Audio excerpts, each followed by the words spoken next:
water lily we just pulled out.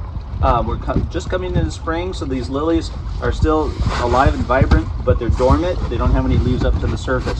We're going to replant these for the springtime.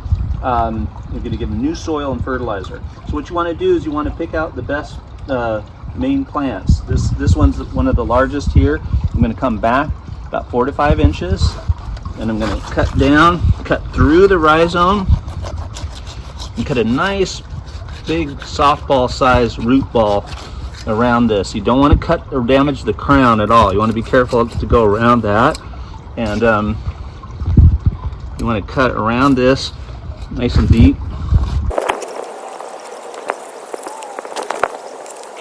So now you've got a nice good root mass around this, and this will be replanted in a new tray with new soil.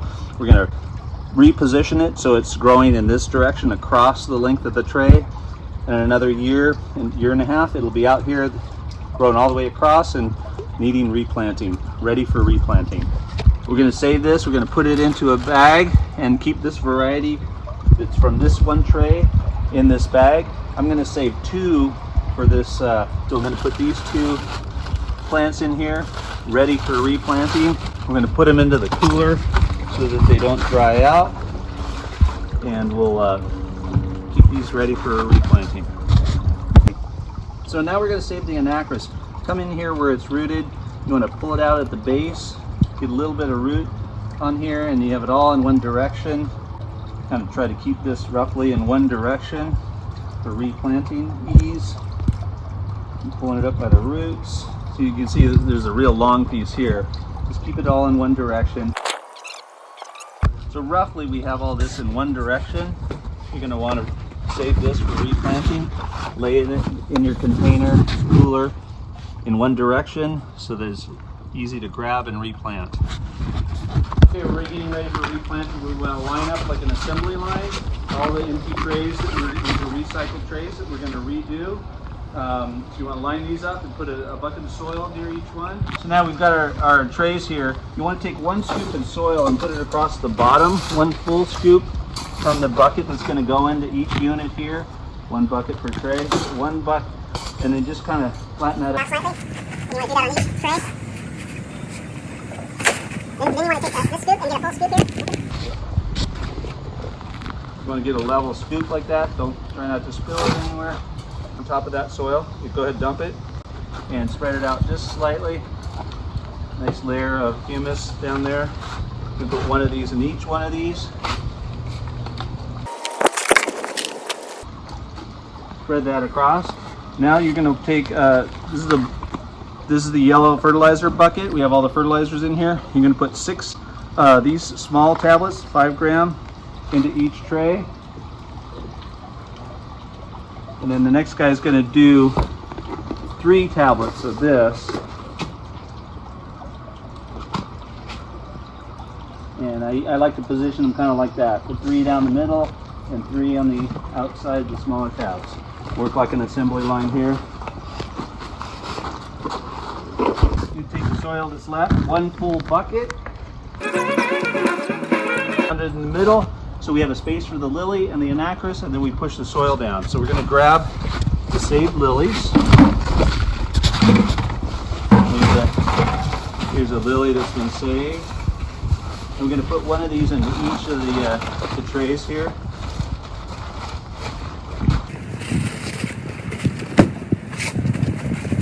These are the lilies that we had saved earlier. They have a nice little root ball. Now this is the direction, see where the cut is? This is the direction that the plant is growing. It's growing in this direction. So we want to plant that down in the corner here. Don't bury the crown, and bring the soil in around that plant right there. A little bit of packing. And we're going to do 2 on these. We can do 1 or 2 on these. This doesn't have much root ball. So what I'm going to have to do is package the soil around this. You want to have that root ball, but it'll root. It'll be fine. So I'm going to push that down in there and then bring the soil around. The soil's going to have to hold this. If it doesn't hold it, it'll float up. So sometimes what we'll do is we'll take a stone. Now we've got a rock. We can place that over the rhizome, because this is the one that didn't have any roots on it, and that'll keep it weighed down. Now I purposely left this kind of little valley here around the edge. Is we're going to take the anacris that we saved.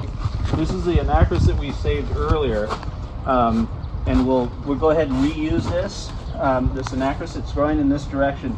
So what I'm going to do is I'm going to carefully keep the same direction going, and I'm going to spread this around the edge, and then bring the soil down onto that root base. Now this is rather long, so it's in the right direction. So I can pinch that off the way we bunch anacris, and I can reuse that. Like I'll show you, I'll give an example of the bunches that we sell. And then you want to pack the soil on that and go all the way around this edge with this anacris in the same way.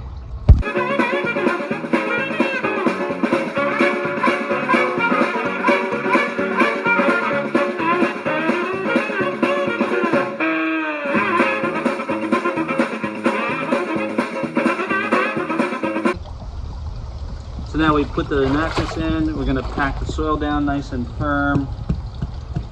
These are custom little packer sticks that we got.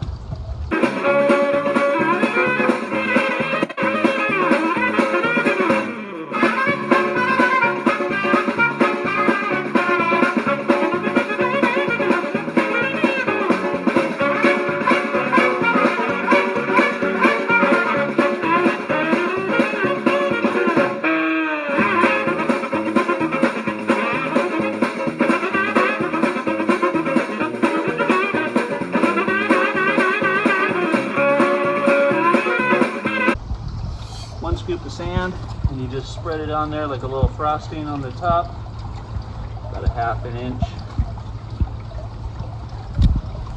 You want to cover everything so that the soil doesn't pop up. And then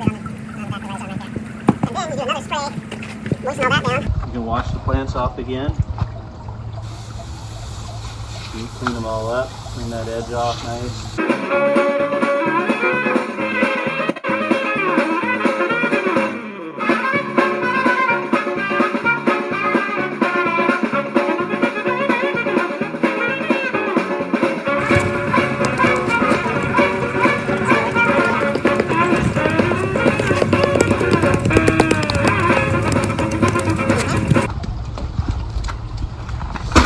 To keep the soils down, but also keep the fish out, you put a gravel side so that, because carp, which are koi and goldfish, are bottom feeders. That's why they have little barbs on there. The koi have little barbs. They'll go along and they'll mouth all the soil out. So this is to keep. If we have larger fish, I'll put a little bit larger gravel. About 1 scoop of gravel spread evenly across the whole surface. Then we do a last spray, clean off all the leaves one more time, and clean the rocks, the anacris, moisten the plant. Once everything is planted and packed, we're going to place this very carefully into the pond. You want to lower it very carefully as you introduce the water. Slowly allowing the water to come over the edges so that you don't disturb the soils.